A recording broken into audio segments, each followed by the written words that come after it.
Hey fam, welcome to the channel where we talk about all things Tesla.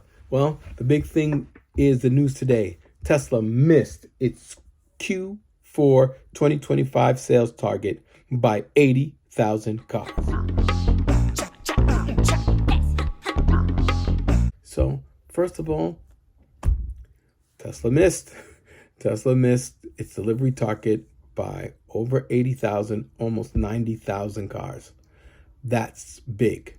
Now, that should be catastrophic for any other company. So let's look at what happened with Tesla. After this tax credit expired, Tesla's numbers dropped, like everybody else's, off of a cliff. But instead of running incentives to now sell their inventory, they literally kept their business model going.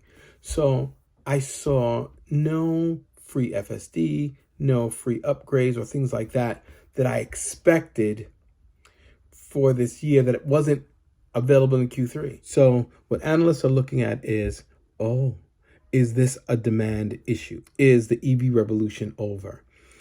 And in all honesty, I don't think it's over for Tesla because of its ability to produce EVs cheaper and more efficiently than their competitors. Ford just pulled the plug on the F-150 Lightning, which was a remarkable vehicle.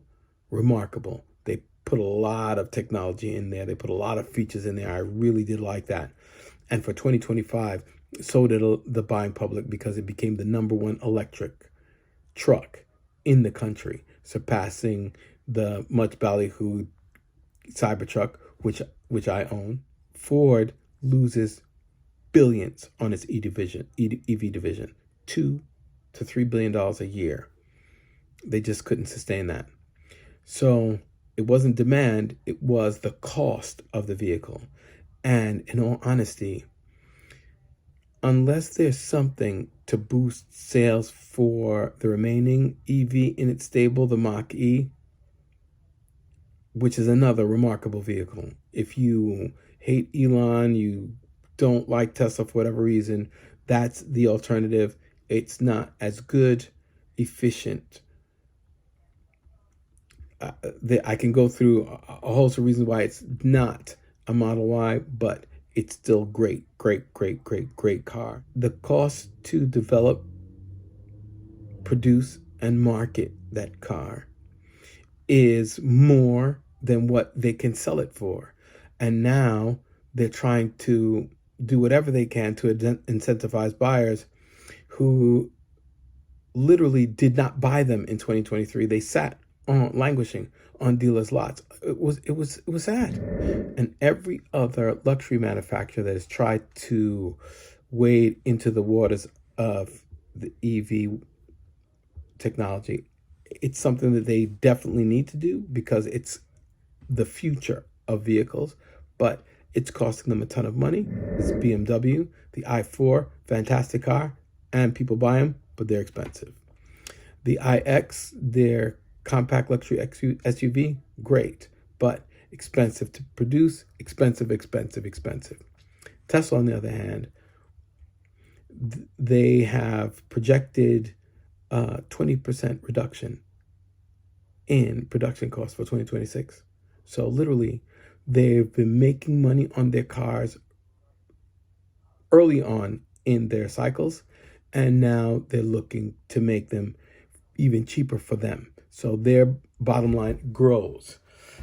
The Tesla Cybertruck was profitable within the first year of production. So let's look at sales of Teslas in comparison to every other EV. Looking at a collapse. It's going to be less than it's been before, but is there a collapse? No way, because Tesla still sells more in many regions around the world, more cars than the other manufacturers of EVs combined. In a country like China, where they have multiple manufacturers and a plethora of EV manufacturers, the number one selling car, not just EV, number one selling car in China is an American-made Model Y.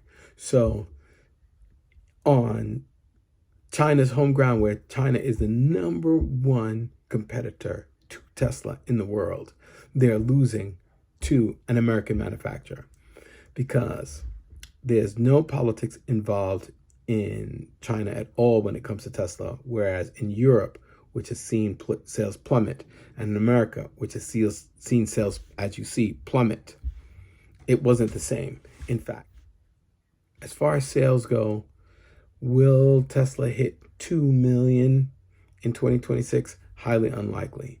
Is it going to hover in the 1.5 to 1.7? That would be a hit to Tesla.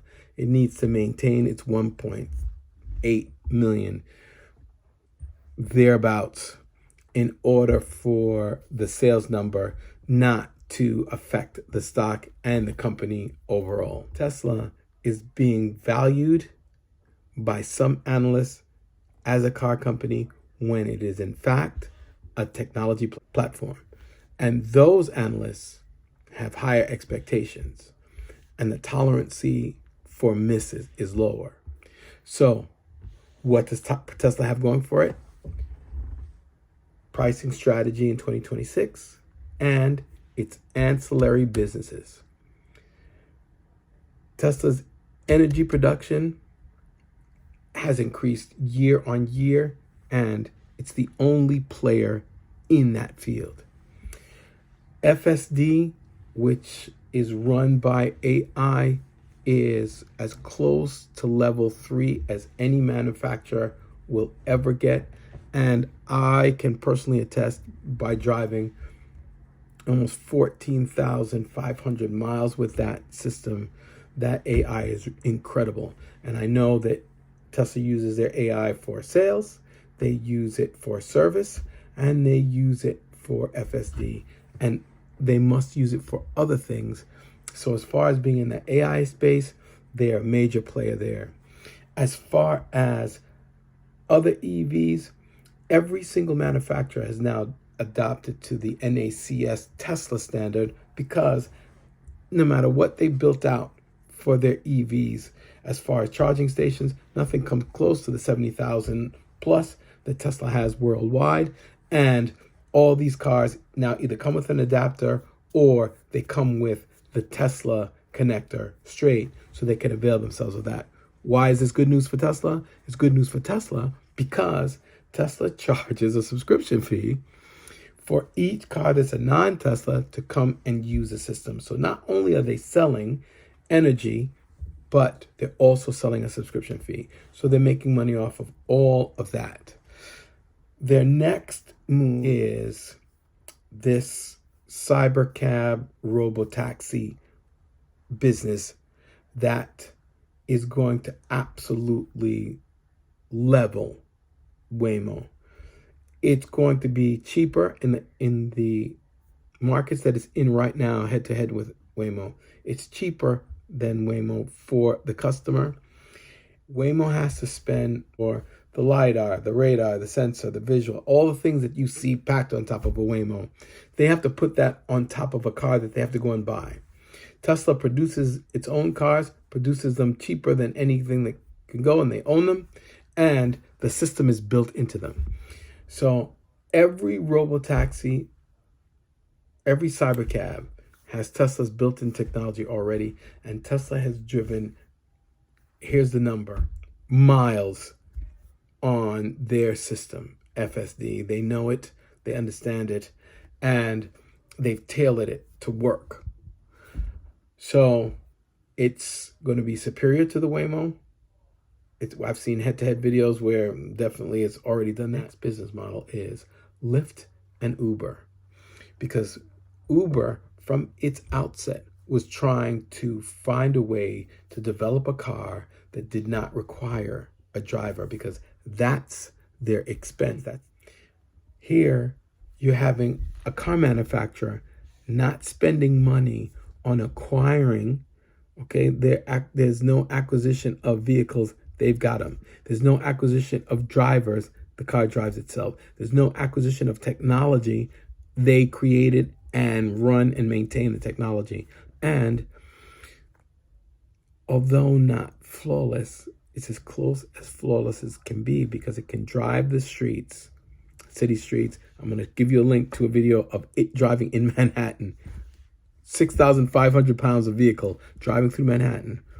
I didn't have to intervene once. In conclusion, Tesla missed its Q4 sales target, but it's not the beginning of the end. You tell me what you think, all right? Put them down here in the comments below. I read every single one of them except for the snarky ones. And I'll get right back to you.